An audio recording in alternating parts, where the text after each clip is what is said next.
We probably don't have to tell you, full slate of college football this Labor Day weekend. And one thing you can expect to see a whole lot more of this season is beer and liquor sales. This year, Michigan State University and the University of Kentucky are two schools that, for the first time, are allowing alcohol to be sold at college football games. They're hoping to repeat the success seen by other schools, such as University of Tennessee. Last year alone, the University of Tennessee, or Old Rocky Top, sold more than 278,000 beers at home football games, so that equates to a whopping $3.3 million. Their most profitable game, by the way, brought in $700,000 in alcohol sales alone. That's a lot of money and a lot of booze. We have Scott Hamilton here, who is an expert of all things beer, football, you name it. Scott, thank you so much for joining us. So, okay, here's my thing. The kids are drinking. All right, they're drinking. They're already drinking? They're just going to be drinking more? Well, I mean, that's one way to look at it. But, it's kind of funny. You would think by making something like this is legal, I guess the right word, available. We'll say available. You would think by making something like this available that you would have more incidents. But what's been proven across the board, fewer alcohol-related arrests in the stadium. Now, there's a couple of different theories for that. And Elizabeth, you remember your college days. I remember my college days. The rush before kickoff, people feel like they have to get more, then go in the stadium. And by the time they get in the stadium, it's hitting them and they're a little more out of control. Well, now that it's available to them, they're not being quite as irresponsible. Again, a gentle word. When they go into, you like that, before they go in the stadium, because they can get it. And Elizabeth, you know how these things are.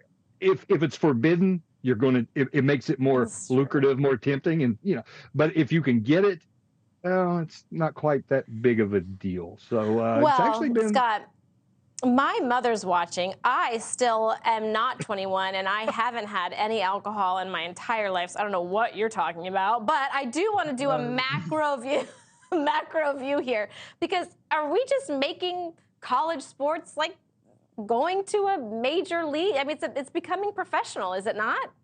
Well, this has been going on anyhow. I mean, you look at the seismic shifts in college athletics over the last couple of years, and it's creeping more and more towards the professional model. Name, image, and likeness. Look at the biggest news today. The biggest news in college athletics today, the Atlantic Coast Conference, the ACC, signing off on bringing in 3 new members. Where are those 3 new members? Nowhere near the Atlantic Ocean. It's Cal, it's Stanford, it's SMU. Why are they doing that?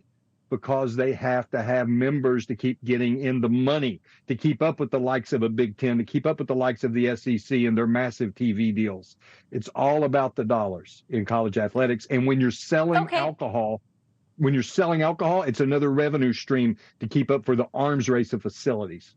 Okay, well, I have less than a minute left, but, does that take away what we experienced in college? There was something so romantic about college sports. Is it gone now?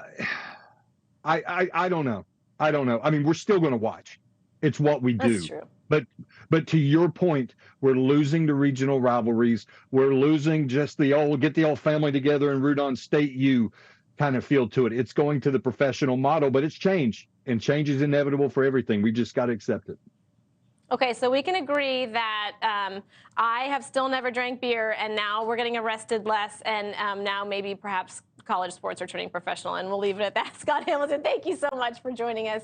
Thanks for watching. Go to newsnationnow.com to find NewsNation on your television provider. And don't forget to subscribe. Click the red button to get more of NewsNation's fact-driven, unbiased coverage.